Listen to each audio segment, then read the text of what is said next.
Good afternoon, everyone. Well, it's still good morning, actually. I do apologise. Uh, good morning, everyone. Alexa, good morning. Good morning. On this day in 1961, work began on the Berlin Wall. It would split the German city for nearly 30 years, before it was finally brought down in 1989. Remnants of the wall stand in Berlin to this day, as a reminder of a once very divided city. Oh, okay, guys. I'm indoors. The weather has changed, but it is still really, really hot. I put my jeans on. I was wearing shorts and I put my jeans on because yesterday I got a dog scratch my legs, and it's not nice. Dirty dogs licking your legs and jumping on the back of your legs. So I put jeans on to it's usually in the morning. You get more people out in the morning walking their dog on that field, and they let their dogs off. And because they probably don't know what it feels like to be scratched and jumped all over by a dog that's got sharp nails, they don't understand. So it's just ignorance, basically. I wouldn't say they're actually doing it on purpose. Yesterday I was upset because I just had a shower and I had to have another shower because this dog had jumped all over the back of my legs, scratched me and licked me. It's just ignorance. Because it hasn't happened to them, they don't understand what it feels like to be scratched and nearly knocked over by an overweight large dog. It's not nice. So you have to forgive their ignorance. Until something's happened to them, they don't understand what it feels like. It goes the same way when someone's been attacked, like I have in public. I've been beaten up by a bloke, and I'm a little woman. And, I'm going to tell you what happened. I was staying with my mum and dad at Victoria Road, and I used to meet my dad either in Tesco's in Chatham, which is now shut down, and we've got the Go Camping building. And I used to wait for my dad near Tesco's.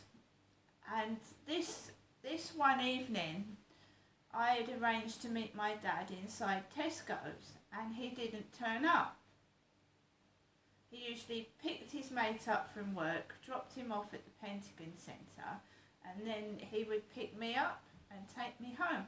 He didn't turn up. This one evening he didn't turn up. So I sat in Tesco's and waited for my father, Derek, to pick me up, my father. And he didn't turn up. So I thought, right, I'm going to ring my ex-husband on the phone and see if I can talk to my kids, because I think my dad's just gone home. So I went to the phone box and I phoned up my ex-husband because we were separated at that time and I was having contact phone sessions with my kids. And I started speaking to my ex-husband. I wasn't aware of someone listening behind the phone boxes and spying on me. I wasn't aware of it. So I was talking to my ex-husband, having a conversation, and he said, no, the kids are out at the moment, but, call me another time and you can speak to the children. So I went back into Tesco's and I texted my father, and he said he's gone home and that I should make my way home.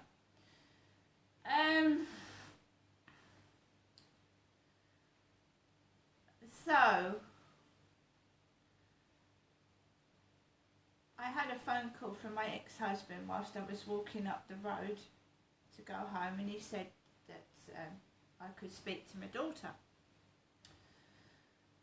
So I went into the phone box. I'd only been in there 1 minute, not even a minute, I would say about 20 seconds. I'd walked up to another phone box just up from Tesco's near Pembroke House, and this big car arrived with an Asian woman in it and her Asian daughter, and big, big Asian lady, and she sent her daughter to the phone box, and the daughter was licking a fab lolly in front of the phone box, and I thought, what the hell's going on here? And the mum went, want to use the phone? But she'd sent her daughter to the phone box. I want to use the phone. I said, I've just got in here. I just picked up the phone. I said, there's another phone box down there. There's a phone box in Tesco's. And the Asian lady gave me the bird. A woman, a female, a large Asian woman gave me the bird. That car drove off, and then I was just a minute into talking to my ex-husband was trying to get my daughter. She was playing outside. My daughter gets onto the phone. I've been speaking to my daughter for 3 seconds. This little man, just a bit taller than me, must have been about 5'7", came up to the phone box and he said, get out the phone box. And I hardly spoke to my kids. So it was like a birthday speaking to my children, because me and my husband were separated. And I just said, look, I've just got into the phone. I'm just speaking to my daughter. I don't speak to her much. He went, so you're not going to let me in the phone? I said, in a moment. He said, right. And then he went off down the road towards Tesco's, and the cowardly little bloke brought a bloke up that was bigger than him. This guy pulls me out of the phone box, bear in mind I'm a woman, by my top, and punches me twice in the face. So he's pulled me off the phone and punched me twice in the face. And he called me a whore. All the while, outside Pembroke House in Chatham, which is now residential, like flats for elderly people, these guys were watching me get beaten up by a bloke. About 4 or 5 people were just staring or watching. No one called the police. No one did anything. This guy had punched me so hard my glasses had fallen off my face and the lens had come out, so I couldn't see properly. Nobody picked my glasses up for me, they just stood and watched. So I call 999, I'm being attacked right now. Do they come out? The police don't come out. They don't come out, they don't deem it as an emergency. I get given some advice by a call operator. The call operator tells me to go back into the phone box. And I said, well, that's not a very good idea, is it, to go back into the phone box? Because if these guys come back, they can beat me to a pulp and I've got no way out. There's no exit. She said, oh, okay then, just stay there. And the guy that punched me in the face walked back up the road past me. CCTV cameras everywhere, but yet again they didn't see anything. Nobody saw anything. The CCTV camera footage, there wasn't any, which was blatant lies, because there's cameras everywhere. So I didn't get any compensation. This guy cracked 2 of my teeth. He broke 2 of my teeth. Broke them. I was in an immense load of pain. I called 999 and eventually a police car came out to the wrong place. And these guys that had attacked me were walking up and down the road. So I wasn't going to walk back to Tesco's where the police car had gone, because they could have attacked me again. So I used my phone, my mobile, and I explained to my ex-husband that I've just been attacked by this bloke. He's just punched me in the face. Because my daughter was distressed. I was talking to my daughter on the phone, and the phone call was cut short because I'd been punched and removed out of the phone box for talking to my daughter. So I was holding my broken spectacles, walking with a bruised face up to Victoria Road from Pembroke House under the Luton Arches.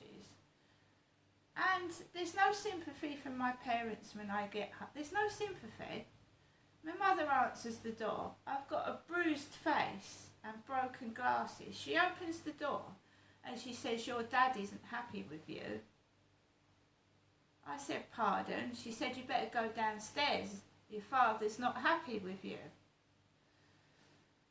I went downstairs and I'd already asked the police to come to the house and they hadn't come yet.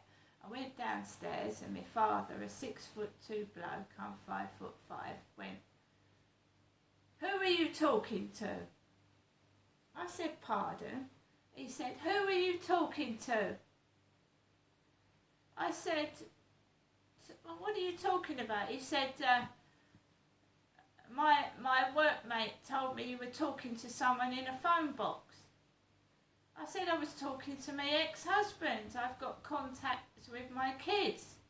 He said, I don't want you to talk to your ex-husband. Don't talk to him. I said, I have to. He said, don't square off to me. He got up off of his chair, 6'2" bloke, came towards me and pushed me against the table, my own dad, and I had whiplash injuries because my head had gone back. My mum was, all the time, she was watching what he was doing downstairs in the kitchen with him. I had whiplash injuries. I did report it to the doctors and the police, but no one did anything. So I went back, I told my dad, I said, look, I've been attacked in a phone box. He said, I'm not surprised. He said, you deserved it. I said, pardon? He said, you deserved it. I said, I was talking to my daughter. Went back upstairs in the front living room and 3 ambulance crew members came out of an ambulance, banged the front door. And I had bruises on my face. They didn't medically treat me. One was tattooed, one a woman as usual, 2 men and a woman, tattooed. And they went straight down to my parents, Derek and Jennifer, and they asked them if they were all right. If they were all right. And I'd been savagely attacked. I wasn't taken to hospital. They didn't give me any paracetamol. They didn't wipe the wound. They just left me and asked if my parents were okay. And my dad was a violent man who just pushed me against the table and assaulted me.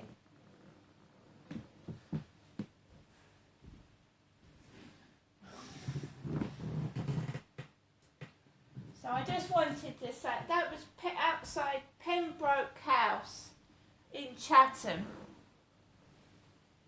I now live in Rochester. But they've since got rid of phone boxes. They've not treated me medically. I still have a condition which I suffer from because blokes keep punching my head and face because they think I'm talking to men on phones and in phone boxes.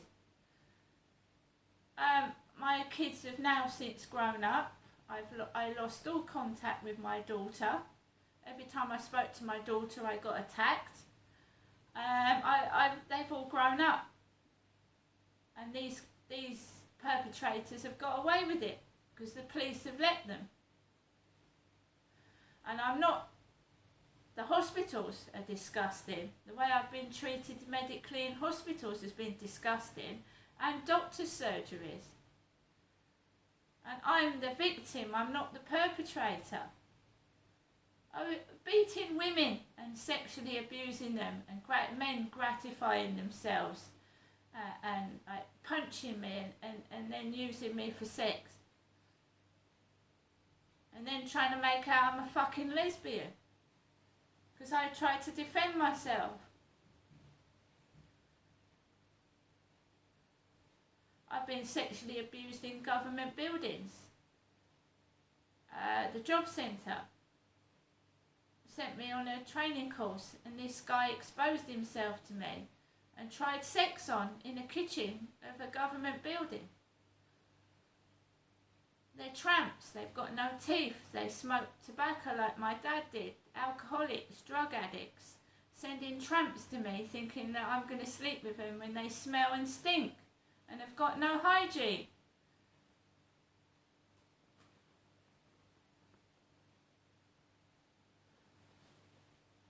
My dad's dead now, I can talk about it. But while he was alive, I was despicably treated and abused and raped. And I'm a human being. I ain't a fucking dog or a sex slave. And they need to get that into their fucking heads. And it's not funny. I've just come back from walking my dog. Like I said, I haven't had a sloppy dog lick my leg or scratch it. They don't like me because they can't get away with what they've been doing.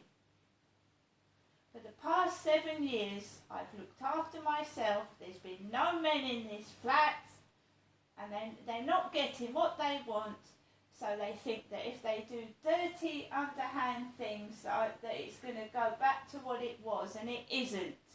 I'm not a good girl. I'm an adult. I don't belong to anyone. That is just one of the things that has happened to me.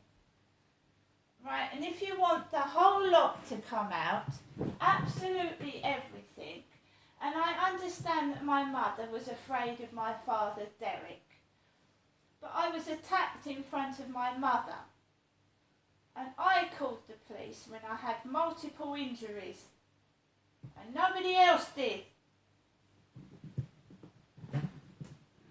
See you later.